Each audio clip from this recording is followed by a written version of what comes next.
Okay, so the year's 1975. I was playing in a band called Hot Lips, and we were based on the Northern Beaches, and we had a job at the Heathcote Inn, which is sort of like halfway down to Wollongong. So it was a fair little trip, and we had this agent manager called Jason with a blonde sort of afro, really, you know, and the gold chains and all that. He was very much into that image, and we played at the Heathcote Inn. I think it was a Wednesday night, so I don't know what the money was back then, $80, $60, $90 for the whole band. And we played, and there was a blackout. All the electricity out, but the tills and the beers, they could pull. It was just, the lights were sort of like only on emergency lighting, and there was no sort of power points for the band or anything. And then at the end of the night, Jason comes up to the band and says, "Oh, the manager is going to dock you because you didn't play all your full sets." And we had a drummer, John. Everyone that knows John will know who I'm talking about. He passed away a long, long time ago. He was, well, that's another story. But anyway, John said, let me, I'll speak to the management. And Jason was like, "Oh no, that's my job, I'll do that." And then he quickly came back and said, "Oh, okay, he'll pay you the whole lot." Now in the 90s, they had these terrible things that came in to appease neighbours. You know, pubs had been there for ages and people would move in and they didn't like the noise of bands. So they had this great idea in the 90s, I think it was in the 90s, where they put in these sound meters. So you'd play at any auditorium and there'd be a sound meter. It was like a traffic light. It was sort of like green, orange, red. And if you went into the red for I think like 5 seconds, it cut the whole band out. They were just terrible. It was a shocker.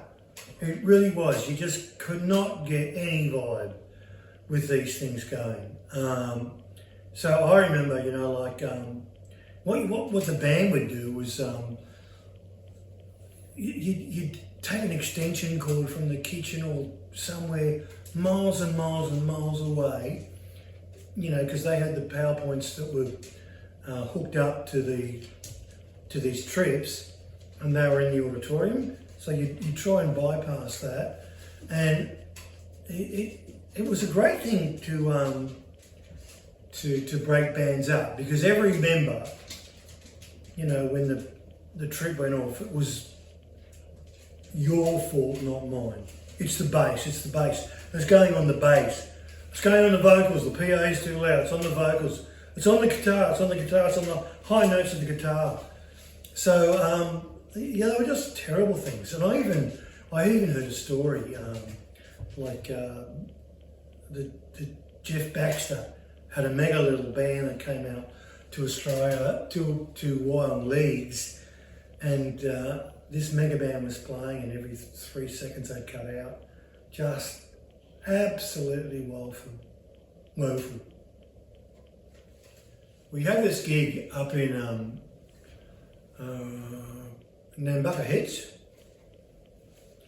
sort of north of the Central Coast on the New South Wales coast, and it was a hot rod function. They had a Friday and a Saturday night where they were, you know, having a whole get together. And the Friday night, I think, was you know, they'd all just meet and greet, and the Saturday night was awards for whoever's got the best hot rod or what have you. And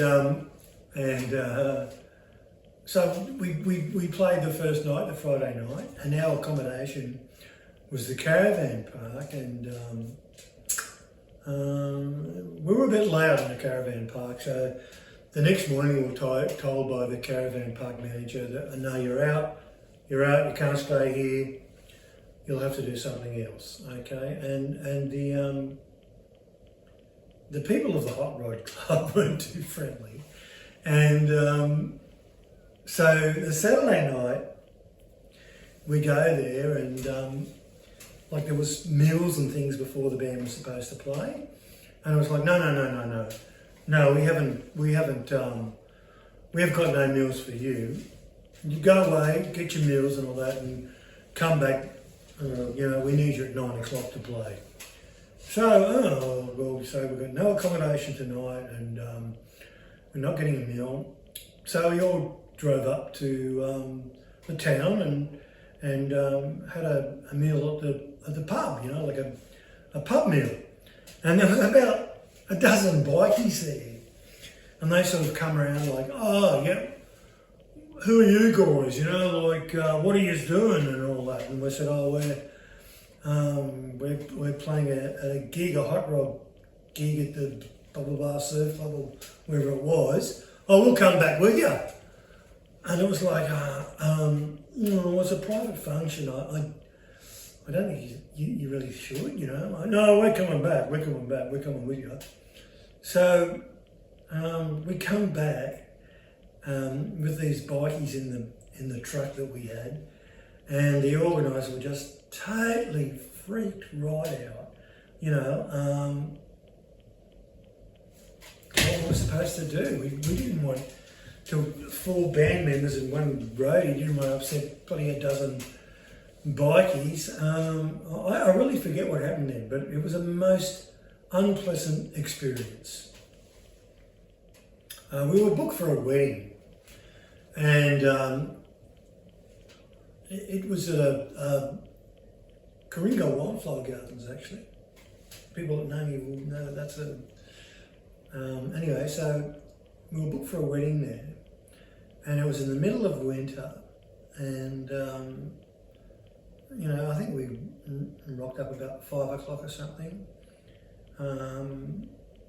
because the people were getting married at 6, and they were, no, we don't need you until 9 o'clock or something. They were inside this venue, nice and warm, and having their meals and all that. And we were out sort of like there was a big huge veranda thing, and that's where we would have set up and all that. And so we were just left out there in the cold, and so we thought, well, we better go and get some booze to fill in the next 3 hours. And our guitarist, who at the time, he was known to drink too much, and he didn't like the situation, neither did I, but anyway. So he just the truck went up, the roadie in the truck went up, got some grog and all that, and our guitarist, I won't mention his name, he just got plastered. And so when it was time for us to play, which should have been sort of like a cabaret, sort of a pretty laid back thing, was just, he had his Marshall and he turned it up on 100 and it was just, it was just, again, just terrible. One of those things where you think, I wish I wasn't here, I don't know why sometimes I kept the band going, because it was just so not what I envisaged.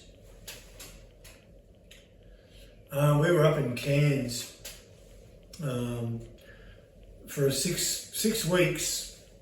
We were in Cairns playing at Caesar's Palace. This is in 1981, I think, January 1981. And so we had a 6-week booking there, and it was from 9 o'clock to 3 o'clock, 5 nights a week, Tuesday to Saturday, and then I think Sunday was, 8 o'clock to midnight or something. So those big nights, we'd play half an hour on and half an hour with a DJ, and it was just typical, like of the time where Tuesday to Thursday there was no one. Friday and Saturday the place was absolutely packed, and they get on the floor when the DJ was on, and very apprehensive to enjoy themselves when the band was on. And I don't think the manager of Caesar's Palace was too happy. And that guitarist again I'm talking about, he sort of wouldn't even, he didn't even make it subtle. He'd go to their bottle shop and get a bottle of bourbon and then take it back to the dressing room. Now, okay, if we're going to do that, let's get it in another bottle shop and bring it in. And I remember the manager coming down one night to the dressing room. There was a big little hallway, and he'd come in and say, "I've got 3 reasons to sack you blokes. 3 reasons. I only need one." And it was a gig from hell. We even thought for one time about replacing this guitarist because it was just it was just awful. The drummer had a heroin problem. He was using cough mixture, and we had this unit that we were all supposed to live in, and